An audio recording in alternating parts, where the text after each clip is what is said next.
Aujourd'hui, l'idée, c'est de faire un peu de théorie pour avoir une vue d'ensemble sur quelque chose qui est ce qu'on appelle la médecine orientale. Vous apportez de la nourriture intellectuelle, culturelle, pour mieux comprendre ce qu'elle est, ce qu'elle représente, ses concepts, ses principes, et comment elle est utilisée comme outil de prévention de la santé et du bien-être au sens général du terme. Donc avant de commencer, donc je m'appelle Antoine Dinovi, moi je suis praticien et formateur en ce qu'on appelle le shiatsu et sokoatsu. Donc je reviendrai un petit peu sur ces méthodes en fin de conférence. Ce sont des massages traditionnels japonais qui ont une particularité, une singularité en termes d'action physiologique. Et donc je suis fondateur des sites d'information francophones Shiatsu France et Sokoatsu France. Ce sont des réseaux, des médias avec un annuaire, agenda, pas mal de choses, blog, différentes informations, contenus écrits, articles. Plus, je m'occupe de la revue, donc Shiatsu France Magazine, qui est une revue disponible en format papier et en format digital, 100% dédiée au shiatsu. J'aurai peut-être l'occasion de reparler un petit peu avec vous.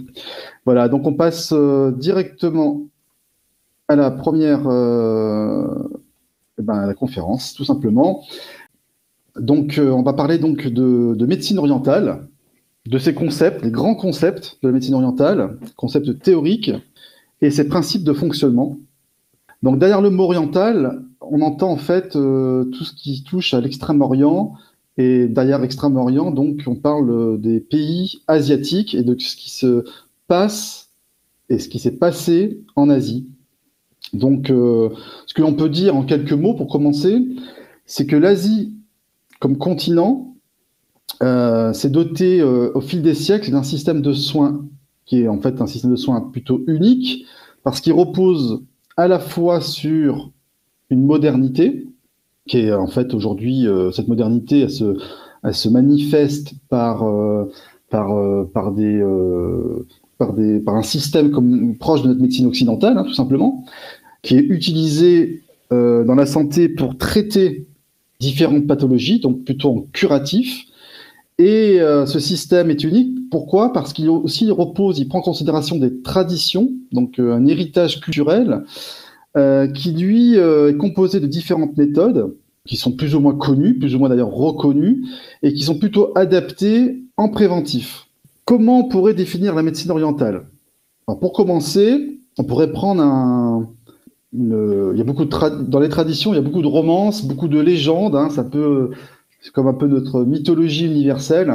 Mais il y a une phrase, en fait, qui résume l'approche globale de la médecine orientale, qui est en fait une interrogation qui aurait pu être faite par un empereur, celui qu'on appelait l'empereur jaune. Hein, donc c'est en chinois, c'était un souverain chinois qui s'appelait Huangdi.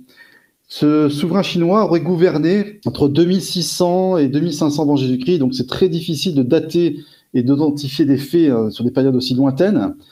Mais l'idée qu'il y a derrière cette approche globale de médecine orientale, c'est pourquoi les médecins traitent-ils une même maladie avec des méthodes différentes.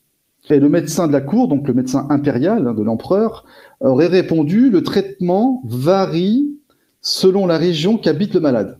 Donc là déjà, à travers cette réponse générique, on trouve une idée qui symbolise cette approche de la médecine orientale. Le traitement varie selon la région qu'habite le malade. Pourquoi? Parce qu'à l'époque, on considère que les remèdes qui sont administrés dépendent de plusieurs choses. Il y a des causes endogènes, des causes exogènes, c'est-à-dire à l'extérieur du biotope du corps humain, et des causes intérieures au biotope, au corps humain. Donc les remèdes sont administrés et dépendent à la fois du climat, de l'alimentation et principalement du mode de vie de chaque région. En effet, on considérait à l'époque que les outils donc chirurgicaux, même s'ils ne sont pas la chirurgie qui a été amenée comme nous en Occident aux alentours du XIIIe siècle, hein, c'est vraiment une proto-chirurgie, mais il y a des premiers instruments. Donc on estimait que ces outils venaient de l'Est, de la côte Est, visualiser géographiquement un peu la Chine. Et donc la côte Est, c'est la côte océanique, avec une nourriture basée sur les poissons, la nourriture salée. Parmi les remèdes, dans le sud du pays, on utilisait plutôt l'acupuncture. Pourquoi? Parce que le pays était plat, humide, avec des aliments fermentés. Les médecines à base d'herbes de l'Ouest, donc je reviendrai dessus tout à l'heure évidemment, étaient plutôt utilisées dans les régions montagneuses où on mangeait beaucoup de viande. Et puis la moxibustion, donc il y a une herbe particulière avec une propriété particulière, plutôt au nord parce que voilà, c'était les steppes, le climat était froid et on mangeait des produits laitiers. Et enfin, dans les régions du centre, on faisait plutôt des exercices de santé qu'on appelait de la gymnastique, donc Doin Ankyo. Voilà, Doin Ankyo, c'est un terme générique pour recenser des gymnastiques. Et on considérait que c'était plutôt attribué au peuple, entre guillemets, plus cultivé, des plaines centrales, où l'alimentation était plus diversifiée. Alors, par rapport à ces savoirs médicaux venant de l'Asie, qu'est-ce qu'on regroupe derrière le terme médecine orientale? Donc, c'est un terme générique qui est un système plutôt dynamique. Ce n'est pas un système statique, c'est-à-dire un système fermé.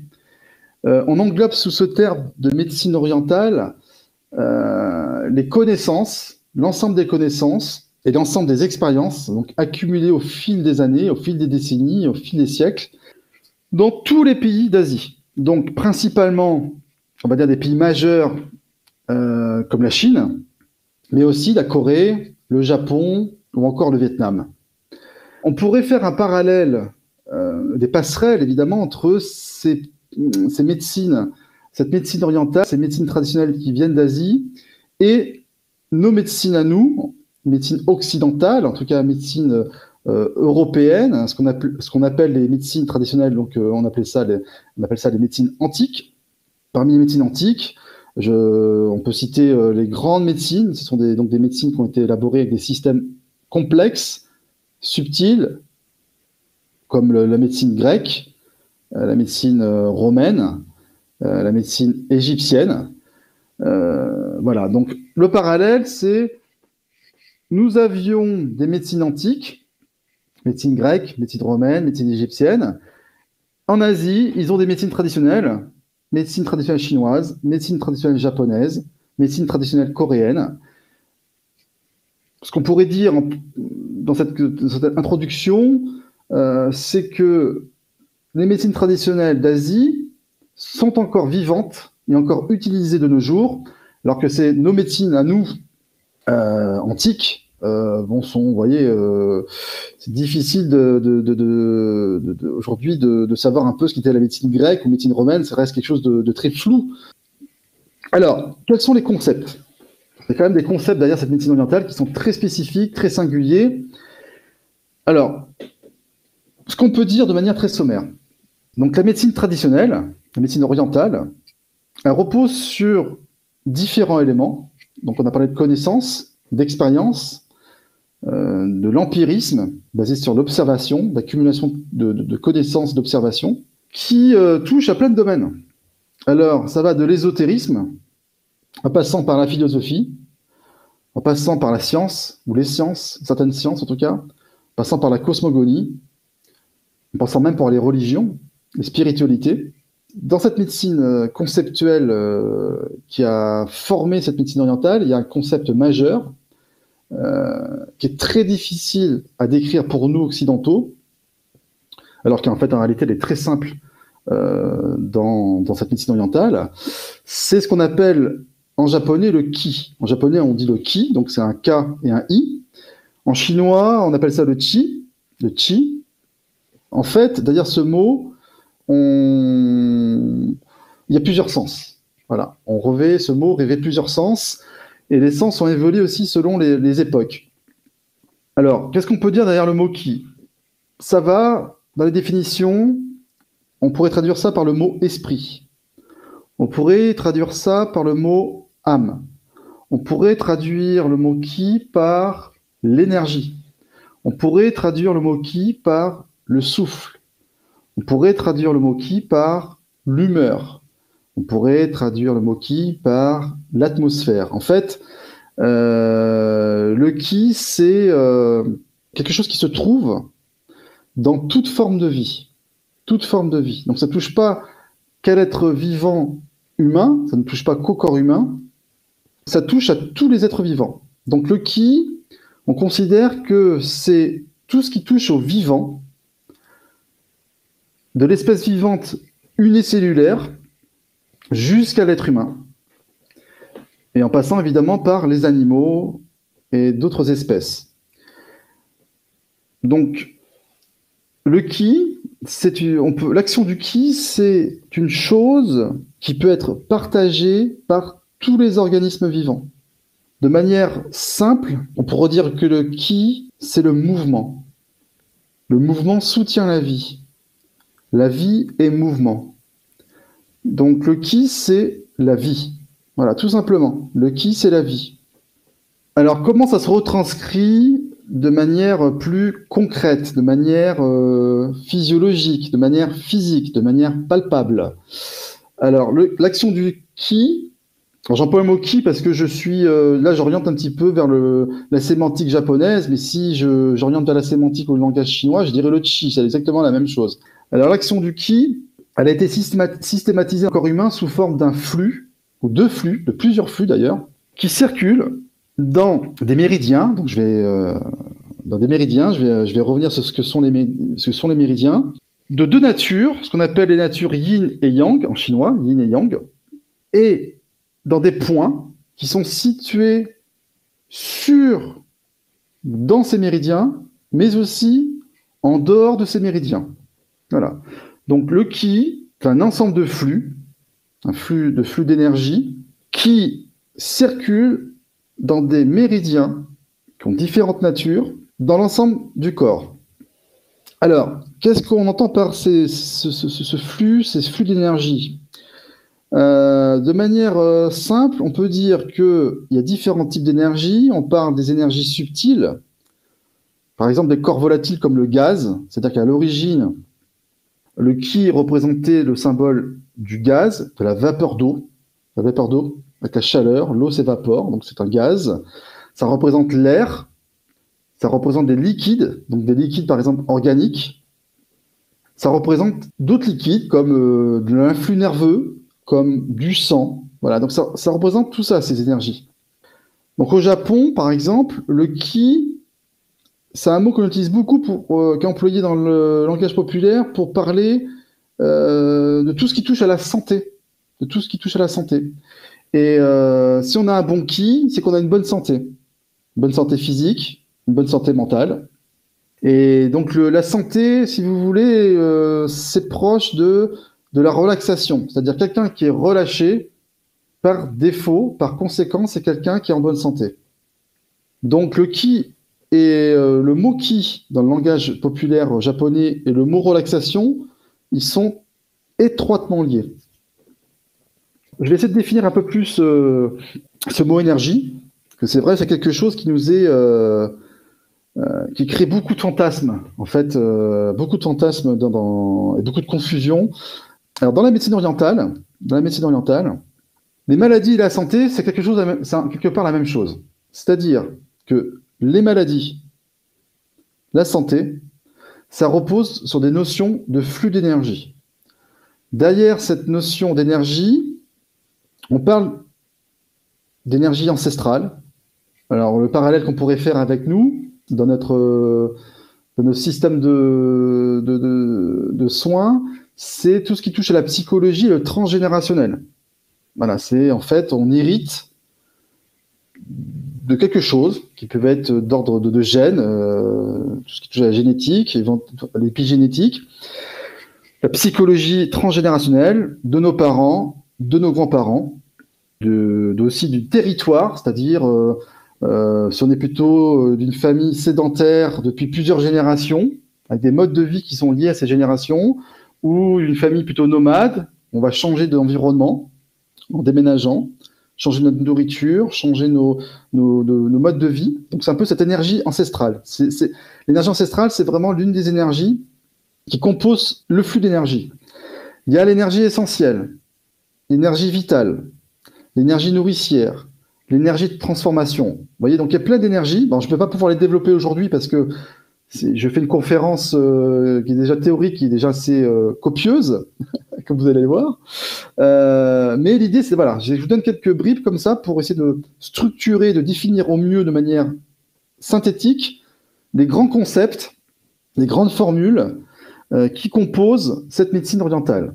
Ce qu'on peut retenir, c'est que derrière les flux d'énergie, derrière l'énergie au sens large du terme, il y a différentes composantes. Les parents, les grands-parents, le territoire, la conception. Voilà, ils vont jusqu'à réfléchir. Quand je dis ils, c'est sur les anciens, les proto-chinois, les gens qui ont élaboré ces médecines d'Orient, jusqu'à la conception, l'heure de conception. Voilà, il y a plein de choses qui viennent apporter de l'énergie, des informations. Ce sont des informations qui viennent du monde non manifesté, du monde non visible, du monde non conscient. Alors, toutes ces énergies, elles ont des caractéristiques, et donc elles interviennent dans différents champs, qui sont des champs d'espace et de temps. Elles animent toutes, à un certain niveau, et dans une certaine mesure, un corps humain. D'ailleurs, corps humain, on parle de toute l'entité d'un être humain. On pourra dire que pour exister, une cellule, donc la cellule, c'est vraiment, on a environ 200 familles de cellules dans un corps humain. Chaque cellule, dans tout corps humain, doit utiliser de l'énergie pour vivre. On va parler par exemple de l'énergie biochimique. L'énergie biochimique, celle-ci, cette énergie, elle stimule le travail des molécules qui composent les cellules et qui permettent d'en créer des nouvelles après leur fin d'activité. Il y a l'énergie aussi biobarométrique, qui invite le passage des molécules à travers les membranes des cellules à faire une transformation qu'on appelle l'anabolisme et à évacuer les produits dégradés, donc ce sont toutes les toxines qu'on doit évacuer du corps humain, qui s'appelle catabolisme. On a ensuite l'énergie qu'on appelle biohydraulique. Celle-ci, c'est celle qui stimule la circulation des matières qui sont transformables. On a également l'énergie bioélectrique. Donc elle impulse la structuration, la synergie, l'échange entre les cellules. Donc les cellules communiquent, donc il faut bien des moyens de communication entre les cellules. Cette énergie biomécanique, elle génère des mouvements qui sont plus vastes. Ensuite, on pourra citer l'énergie biothermique, qui permet la production calorique. Donc en fait, c'est la chaleur qui se diffuse dans tout le corps. Donc vous voyez, donc à travers des concepts d'énergie ancestrale, énergie essentielle, énergie vitale, énergie nourricière, énergie de transformation, on voit que sur le plan du corps humain, cette énergie se transforme en biochimique, en biobarométrique, biohydraulique, bioélectrique, biothermique, biomécanique. Ce qu'on peut retenir, c'est que tout échange d'énergie, c'est un échange d'informations. Voilà, c'est ce qu'on peut retenir, qu'on parle de l'énergie de manière philosophique, culturelle, spirituelle, dans les concepts qui ont permis de structurer les bases, les fondamentales de la médecine orientale et notre médecine occidentale basée sur une anatomie, une physiologie, une physiopathologie, la mesure du monde visible, eh bien, c'est que tout échange d'énergie, c'est un échange d'informations. Donc, toutes ces énergies et leurs mouvements participent à l'équilibre et à l'état global qu'on appelle énergétique d'un corps humain. Et donc, quand on parle d'état énergétique d'un corps humain, ça sous-entend cet échange d'informations, ce mouvement perpétuel, permanent. Est-ce que ces mouvements sont en équilibre en termes de quantité, de volume, de débit, de qualité, de texture, de nature? C'est ce qui donne l'état global énergétique d'un corps humain. Ça, c'est vraiment la vision sur laquelle repose la médecine orientale. Sur le plan de la maladie et de la santé, cette vision-là apporte quelque chose de singulier, qui est qu'on peut dire que l'énergie porte le symptôme. Le qui, c'est l'énergie. L'énergie, c'est la vie. Le qui, c'est donc la vie. Alors, je vois bon, il y a des petites phrases de chat qui apparaissent de temps en temps. Là, je vois une question qui est comment savoir si nous avons un bon ki? Ben, avoir un bon ki, c'est avoir une bonne santé. Voilà. Si on est bien dans ses baskets, comme on dit chez nous, c'est qu'on a un bon ki. Maintenant, on va aller un peu plus loin. Ce ki circule, on a dit. Donc, il circule dans ce qu'on appelle des méridiens. En français, hein, le terme français, c'est méridien. Alors, on va revoir un petit peu le terme japonais, c'est keiraku. Je fais le choix d'utiliser plutôt des mots japonais pour simplifier le propos parce que c'est complexe. Si on commence à parler en chinois et en japonais, ça crée beaucoup d'informations et d'ailleurs, je parle plus japonais que chinois. Voilà, pour la petite confidence. Alors, les méridiens, on peut comprendre les méridiens par des voies de circulation du ki. Donc, ces méridiens, c'est quoi? Sommairement, on peut dire que ce sont des canaux, ou plutôt des trajets, qui sont interconnectés et dans lesquels circule l'énergie vitale, c'est-à-dire tous les fluides vitaux. C'est le sang, hein, par exemple. Le sang, c'est le fluide vital majeur, le plus stratégique qui existe dans le corps humain, le sang. La qualité du sang, le débit sanguin, le volume sanguin, c'est un indicateur majeur, central dans la médecine orientale.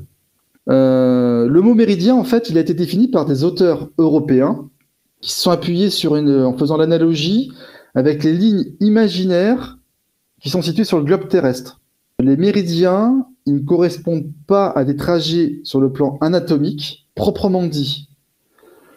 Parfois, il y a des méridiens qui suivent des lignes, on va dire anatomiques, parce que ce sont des lignes, par exemple, tendineuses, des lignes musculaires, des lignes nerveuses, mais ça reste partiel, c'est-à-dire que ce sont sur des bouts du corps, à un endroit, hop, là on pourrait dire qu'il y a ce méridien-là qui suit tel tendon, ou tel muscle, ou tel nerf.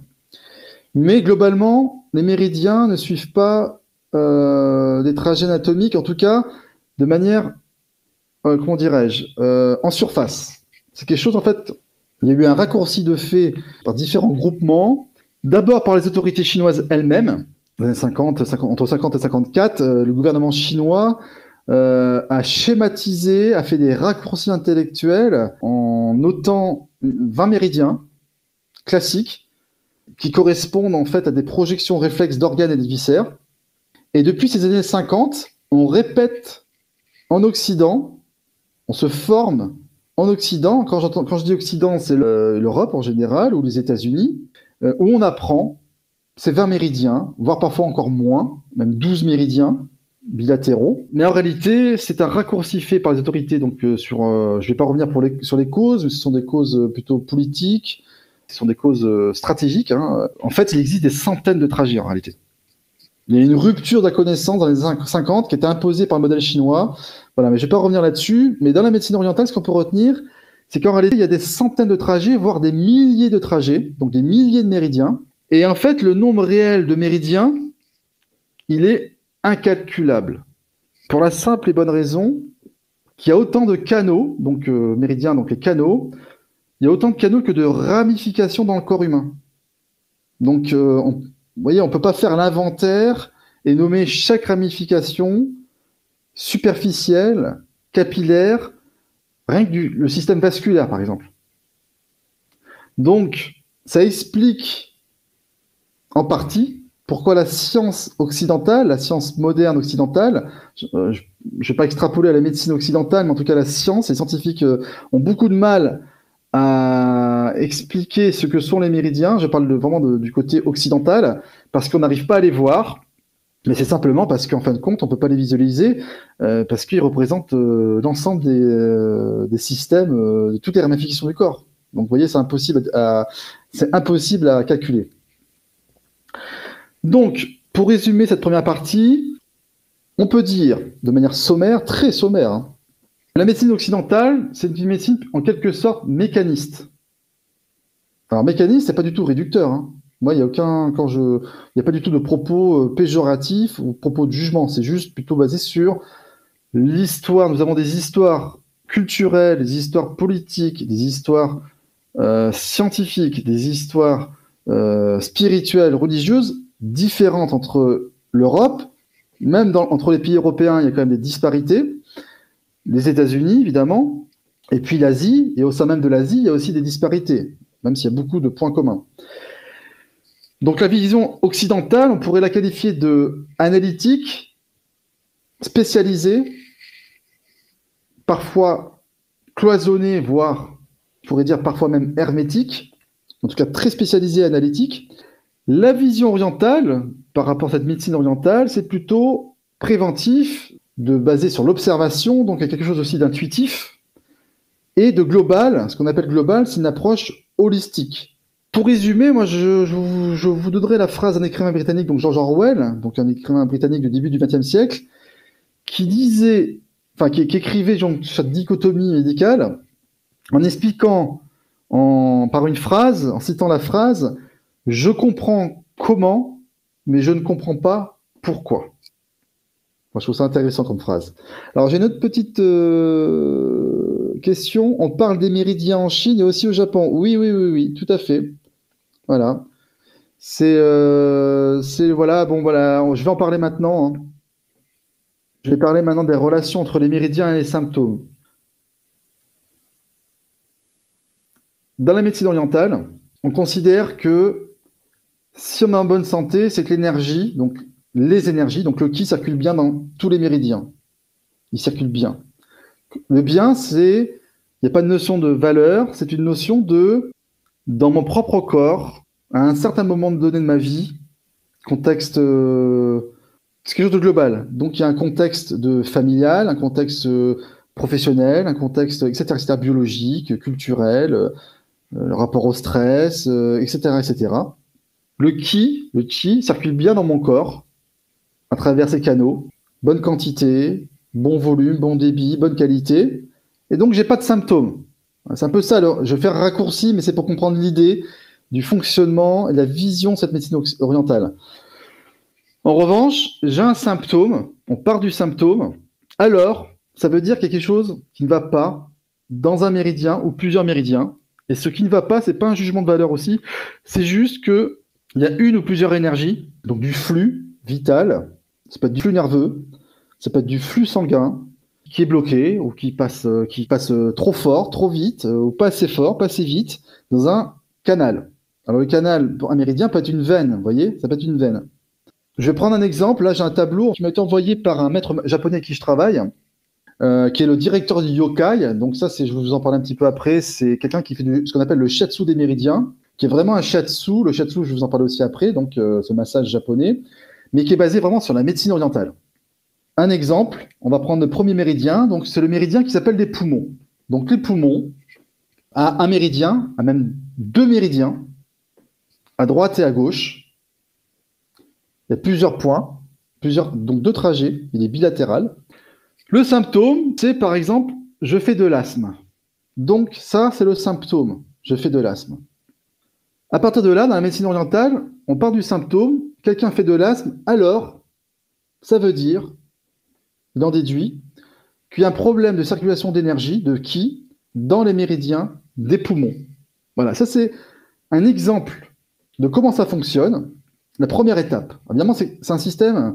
La médecine orientale, faut savoir que c'est des années d'études en réalité. Hein. C'est un médecin, par exemple, si vous prenez un cursus de médecine chinoise traditionnelle, c'est un cursus, c'est plus de 10 ans d'études, c'est comme un médecin chez nous. C'est un médecin chinois qui fait de la médecine traditionnelle, c'est comme un médecin chez nous généraliste, c'est qu'il n'apprend pas forcément, il n'apprend pas toutes les mêmes matières de la même manière, c'est pas forcément les mêmes programmes. Bien sûr qu'il y a des programmes similaires sur l'anatomie, hein, un corps humain, voilà, il y a 206 os et 206 os, hein, que ce soit en Chine, au Japon ou en France ou aux États-Unis, il y a 206 os normalement constitués.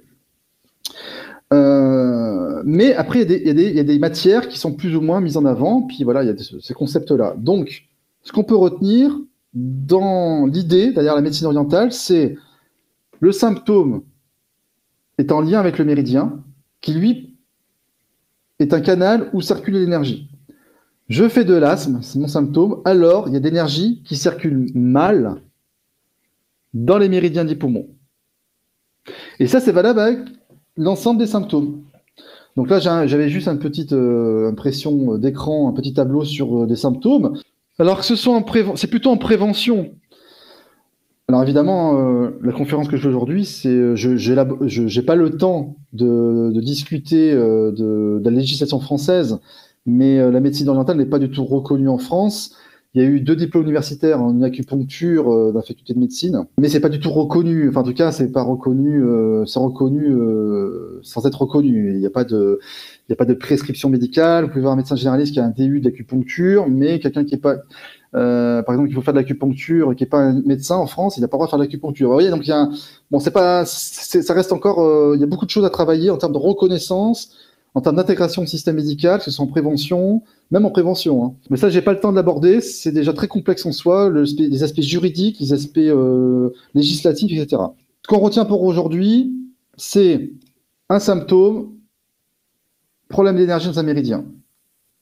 Alors, petit quiz. Selon la médecine orientale. Oui. Ah, Fanny, oui, merci.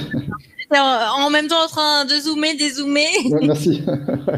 Alors, tout à fait. Je suis là. Excusez-moi les apinotes. Donc, selon la médecine orientale, dans quel méridien se situe un blocage d'énergie quand on fait de l'asthme?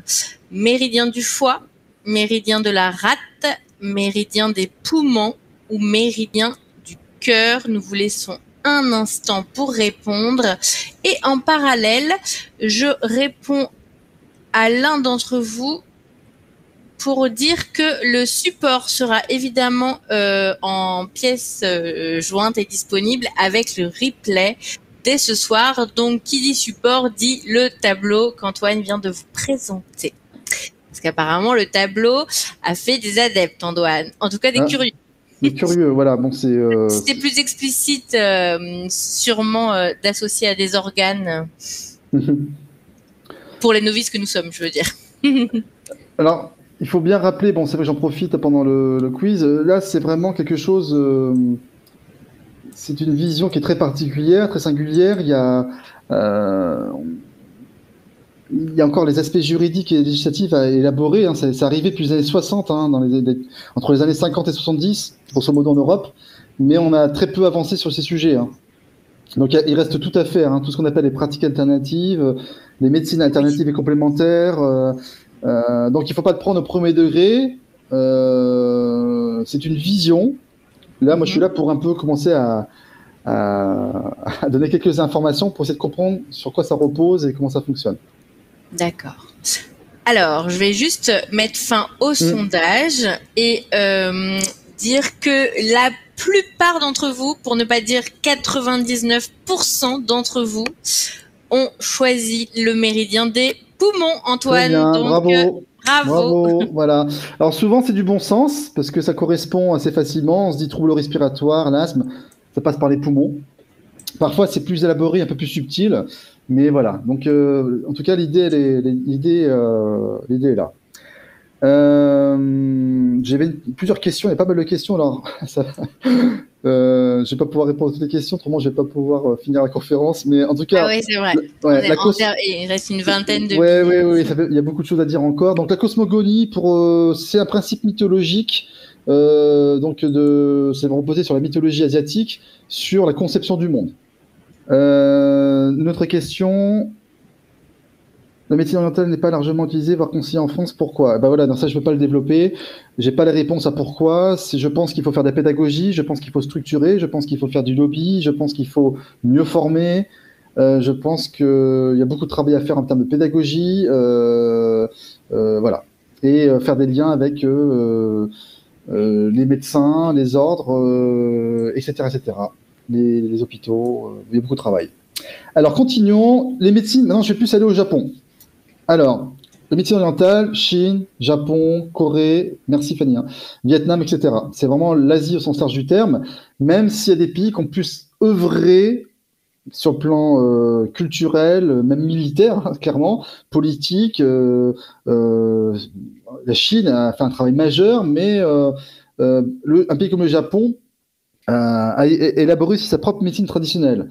Alors, ce qui est intéressant avec le Japon, c'est qu'aujourd'hui, ils ont vraiment les deux systèmes qui collaborent en symbiose entre médecine occidentale, basée sur le progrès technologique, le laboratoire pharmaceutique, les molécules, et puis la médecine orientale, médecine traditionnelle japonaise, qui s'appelle Kampo Igaku. Le terme générique, c'est Toyo Igaku en japonais. Et ça travaille vraiment en symbiose. Et ce qui fait qu'ils ont quand même des résultats très intéressants sur certaines maladies, certaines pathologies. Voilà. Donc, en tout cas, moi, je fais partie des adeptes sur certains sujets de cette structuration de Toyo Igaku. Donc, Kampo, ça vient du terme Kampo-yaku, ce sont les herbes chinoises. Donc, ils ont été très influencés par les Chinois, les Japonais, mais ils ont su élaborer leur propre médecine traditionnelle. Dans les grands piliers de la médecine traditionnelle, il y a la phytothérapie, donc vraiment tout ce qui est pharmacopée, les plantes, donc ça c'est majeur. Il y a même des pharmacies, et deux types de pharmacies, les pharmacies traditionnelles comme nous, pharmacie, voilà, on va prendre du Doliprane pour pas le citer, si on a mal à la tête, ou d'autres médicaments pour les problèmes digestifs, etc. Mais on a aussi des pharmacies dites donc Kampo Yakokyu, qui sont des pharmacies traditionnelles où on donne des plantes normées par le ministère de la Santé. Peut-être le médecin généraliste, vous avez des maux de ventre, il va peut-être vous conseiller de prendre des plantes, certaines plantes vraiment identifiées, pour voir si votre douleur et votre pathologie guérit, entre guillemets, enfin guérit. Si oui, c'est pas plus mal, et sinon, après, peut-être qu'il faut aller vers des molécules plus puissantes, vers la chimie. Mais en tout cas, c'est vraiment en symbiose, et le ministère de la Santé travaille sur ces sujets, les médecins, etc., les pharmaciens. Il y a aussi donc dans les piliers l'alimentation. C'est une alimentation qui est une vision plutôt dynamique du corps humain. C'est plutôt comment on métabolise, basé sur des saveurs, des couleurs, des textures, quantitatif, qualitatif. Vraiment, l'alimentation, c'est majeur sur l'état de santé d'une personne. C'est central. Ce qu'on a dit tout à l'heure, donc il y a l'acupuncture. Donc ça, en général, les gens connaissent, ces fameuses aiguilles. L'amoxibustion, c'est quelque chose qui est moins connu chez nous, mais c'est basé, comme l'acupuncture, sur des points situés sur le corps, les mêmes points. Mais au lieu de stimuler avec des aiguilles, on stimule avec de l'armoise. L'armoise, c'est une plante qui a des propriétés particulières. Il y a tout ce qui est gymnastique, donc ce qu'on appelle les exercices de santé. Donc, pour les Japonais, c'est le Taiso, Doin, d'origine chinoise. Et puis, il y a les massages. Donc, c'est là, moi, c'est ce que je fais comme travail. Les plus connus sont le shiatsu. Donc, ça veut dire presser avec les doigts, pression digitale. Donc, on fait des massages en appuyant sur le corps d'une personne, en appuyant avec la paume, avec les pouces. Sokuatsu, c'est la même chose, mais au lieu d'appuyer avec les pouces et les paumes, on appuie avec la voûte plantaire, avec le pied. Puis après, il y a des techniques comme le Seitai, Seifuku, Seikutsu, c'est entre l'ostéopathe et le rebouteux. Je vais passer un peu plus vite parce que le temps passe vite et il y a pas mal de questions. L'acupuncture japonaise, rien que l'acupuncture, c'est quelque chose déjà de très élaboré. L'acupuncture, donc c'est le fait d'utiliser des aiguilles qui sont composées de différents matériaux, en or, en argent, en zinc, en acier inoxydable, en cuivre, etc. On vient placer des aiguilles sur des points qui sont soit sur des méridiens, soit en dehors des méridiens. Et il y a des techniques. Donc les techniques les plus simples, plus connues, c'est on met l'aiguille, on la laisse. On ne touche plus. On met l'aiguille, on tire, on la pose, on enfonce, on tire. On met l'aiguille et on fait des mouvements en rotation. Ça, c'est les techniques de base. Et puis il y a plein d'autres techniques qui sont des techniques en fait de tapotement, de frottement, d'effleurement, de grattage. Et après, il faut ramener des outils qui sont en complément de l'usage des aiguilles. Vous voyez, donc rien que l'acupuncture japonaise, on peut dénombrer plein d'acupunctures selon les personnes. On va avoir des acupunctures, par exemple pour un enfant ou pour un adulte, on va utiliser des aiguilles différentes. On peut utiliser des aiguilles différentes. Acupuncture de contact, ce qu'on appelle en japonais Seishoku Shin. Acupuncture cutanée, Hifushin. Acupuncture avec aiguille retenue, Chishin. L'acupuncture avec aiguille insérée, Tanshin. L'acupuncture avec amaillé, Dashin. Et les acupunctures aussi sans pénétration. C'est des aiguilles qui ne pénètrent pas dans la peau, qui sont plutôt utilisées pour les nourrissons et les jeunes enfants. En plus de l'acupuncture, j'ai pris l'exemple du massage japonais shiatsu parce que le shiatsu, déjà, c'est un massage qui est très particulier, qui a des effets très particuliers au milieu des massages qui existent dans le monde, parce que c'est la compression nerveuse, la compression musculaire, et c'est le massage phare au Japon. Donc le shiatsu, c'est quelque chose qui a hérité donc des techniques issues de cette médecine orientale à la base, puis il a été structuré à partir des années 1920-1930 en tant que méthode. Et un massage qui était défini dans les années 50 par le ministère de la Santé, du Travail et du Bien-être social, par la définition simple qui est le shiatsu est un traitement qui utilise les pouces et la paume des mains pour faire pression en certains points du corps humain afin de corriger ses irrégularités et de conserver, d'améliorer la santé. Donc vraiment, on garde cet esprit à l'esprit. En prévention, on fait du shiatsu pour réguler, stimuler, harmoniser cet influx énergétique, donc ces flux d'énergie dans les canaux, pour maintenir une bonne santé. Ça, c'est cette vision de médecine orientale. On va faire des massages type shiatsu pour maintenir un bon ki dans le corps. C'est vraiment ça, c'est la vision de la médecine orientale. Le préventif. Donc, dans le préventif, on a les massages qui sont majeurs et le shiatsu. Donc, en Europe, c'est le Parlement européen l'a listé dans les 8 approches complémentaires. L'OMS a fait une catégorie range tout qui s'appelle médecine non conventionnelle d'inintérêt. Bon, en réalité, c'est un tiroir un peu, voilà, on y met un peu tout, n'importe quoi. Mais le shiatsu, donc en Japon, c'est un soin. En France, c'est une méthode manuelle de relaxation et de bien-être. Ça reste dans ce cadre législatif. Ça n'a rien à voir avec le corps médical. Ce n'est pas remboursé par la sécurité sociale. Ce n'est pas reconnu par le ministère de la Santé, en tout cas comme soin. En revanche, c'est reconnu comme une méthode manuelle de relaxation et bien-être. Et c'est déjà pas mal. Alors, j'ai pris un exemple pour comprendre un peu cette notion d'alimentation et de pharmacopée. Il y a des passerelles entre l'alimentation et la pharmacopée. Et j'ai pris un produit qui vient de Corée, qu'on appelle un alicament. C'est vraiment cette notion d'alimentation. On se soigne en mangeant et en buvant. Et j'ai pris l'exemple du ginseng, parce que le ginseng coréen, vous voyez, donc de la Chine, on part au Japon, du Japon, là, on part en Corée. C'est une plante donc herbacée qui a des propriétés uniques, qui fait environ 60 cm à la taille adulte. Donc c'est une racine tubéreuse qui est composée d'une racine principale avec des ramifications, des racines latérales, d'ailleurs qui rappellent un peu la forme d'un corps humain. Quand vous regardez la photo, c'est très intéressant, enfin l'image. La partie aérienne, c'est une tige simple, avec au bout, il y a des feuilles ombellifères. Les fleurs sont blanchâtres, le fruit semblable à une baie rouge. Le surnom du ginseng, c'est l'élixir de longue vie. Alors pourquoi on appelle ça l'élixir de longue vie, le ginseng? C'est parce qu'il n'y a aucune plante qui peut se vanter d'une composition aussi riche et variée. Il faut savoir qu'un ginseng, une fois qu'on le ramasse, il n'y a plus rien dans la terre, il a absorbé tout le vivant. Donc il faut une dizaine d'années après une culture de ginseng pour remettre du vivant. C'est extrêmement puissant. Alors le ministère coréen de la Santé, lui, il l'utilise dans sa pharmacopée, dans sa médecine, donc orientale, sa médecine traditionnelle coréenne. C'est le produit phare, l'un des produits phares, le ginseng. C'est un anti-fatigue, un anti-stress, un antitoxique, un anti-vieillissement, un anticancérigène.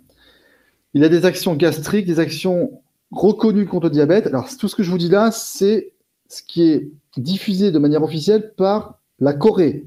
Ce ne sont pas des propos tenus par la France ou l'Europe ou pour le système médical français, évidemment. Il y a besoin de publications scientifiques, d'articles. Il faut qu'il y ait des gens qui travaillent sur ces sujets, mais c'est ce qui est dit dans la médecine orientale et par le ministère de la Santé coréen. Ils utilisent le ginseng en prévention, en traitement, en cure, comme remède. L'arthrose, les rhumatismes, l'anémie, les problèmes de ménopause, etc. Ça régule la tension artérielle, les troubles de l'insomnie, ça stimule la circulation sanguine, ça agit sur la mémoire, l'activité physique, etc., etc. Alors, en résumé, ce qu'on peut retenir, c'est que la médecine orientale, selon les concepts de la médecine orientale, un symptôme, une maladie, viendrait d'un blocage d'énergie, d'une mauvaise circulation du ki dans un méridien du corps humain. Ensuite, l'idée, c'est de travailler, d'aller chercher des outils au choix ou en complémentarité. Alors, j'ai parlé de l'acupuncture, la moxibustion, la pharmacopée, la diététique, donc l'alimentation, les massages, pour aller stimuler, réguler cet influx nerveux, cet influx sanguin, ce blocage d'énergie dans le méridien concerné, pour refaire circuler, pour mieux faire circuler cette énergie, en prévention afin d'éviter la maladie, ou en curatif pour réduire cette maladie. Petit quiz. Alors, les apinotes ont déjà répondu en parallèle. Comment est surnommé le ginseng coréen? La racine du bonheur, la plante de la bonne humeur, l'élixir de longue vie ou le végétal de l'Orient? À vous de jouer. J'en profite. Je vois qu'il y a justement... Alors, il y a plein de questions sur le ginseng. Oui. Il faut savoir que... C'est-à-dire que vous l'avez bien vendu, ça nous a intrigués. Non, mais après, c'est que j'ai pris ça comme exemple, parce que c'est un exemple fort, mais on aurait pu parler de d'autres aliments, vous voyez. Mais c'est que c'est un aliment qui est assez particulier pour comprendre que l'alimentation, c'est majeur. Quand on a un rhume, pour nous, dans notre vision, un rhume, c'est rien, entre guillemets, c'est rien. Dans la vision de la médecine orientale, c'est déjà une maladie. Donc, c'est déjà un symptôme. Donc, ça veut dire qu'il y a déjà quelque chose qui ne va pas quelque part. Ce n'est pas grave, mais c'est quelque chose qui ne va pas. Donc, on va peut-être étudier ce rhume à travers l'alimentation. C'est juste pour comprendre un peu la prévention, ce que ça veut dire dans cette vision médecine orientale. Alors, le ginseng, ça n'a rien à voir avec le gingembre. Hein. Je vois, il y a des questions. C'est vrai que parfois, il y a des gens qui confondent. Non, non. Le gingembre, c'est une racine. Oui. Le ginseng, c'est une autre racine. Alors, déjà, comme le temps passe, on va mettre fin au sondage. Déjà, merci, bravo à la plupart des apinotes qui ont trouvé l'élixir de longue vie. Alors, ça peut être aussi une racine du bonheur, n'est-ce pas? Puisque, comme c'est un alicament, si on l'utilise donc en comprimé ou en poudre, eh bien, potentiellement, on sera plus heureux, vu toutes les vertus que nous a donné Antoine. Voilà. Mais c'est quand même l'élixir de longévité. Alors, le ginseng, soit il se consomme de manière diluée, donc ce sont des granulés qu'on met dans un sachet, enfin, dans de l'eau chaude, on remue, on boit. Donc là, ça va être composé avec du sucre, mais c'est un extrait, donc il y a peu de quantité de ginseng, mais c'est des granulés. Comme on ferait une espèce de tisane, mais ce sont des granulés solubles. Soit il y a le vrai ginseng, donc, qui est très concentré, donc là, ce sont des petites fioles. Où là, vaut mieux être accompagné par quelqu'un de spécialisé, hein, parce que c'est très puissant quand même. Hein. Si c'est normé par le ministère de la Santé et qui est utilisé par le monde médical, c'est quelque chose de puissant. C'est pas anodin. C'est pas juste des épices qu'on prend comme du curcuma ou quelque chose comme ça qu'on vient mettre comme ça fait du bien. Non, on est vraiment sur quelque chose de puissant. Hein. Donc il vaut mieux être accompagné. Pour rebondir et pour bientôt terminer la conférence, ça passe très vite, 1 heure. Je voudrais vous inviter, pour ceux qui ne connaissent pas, à pratiquer le shiatsu. Donc, il y a le shiatsu, normalement, ça se pratique à 2, c'est en binôme. C'est comme vous allez faire une séance à un ostéopathe ou un massage, mais vous avez les particularités du massage shiatsu qui a vraiment des particularités, une singularité très spécifique qui est vraiment d'apporter un relâchement profond dans le corps humain. Ça détend énormément.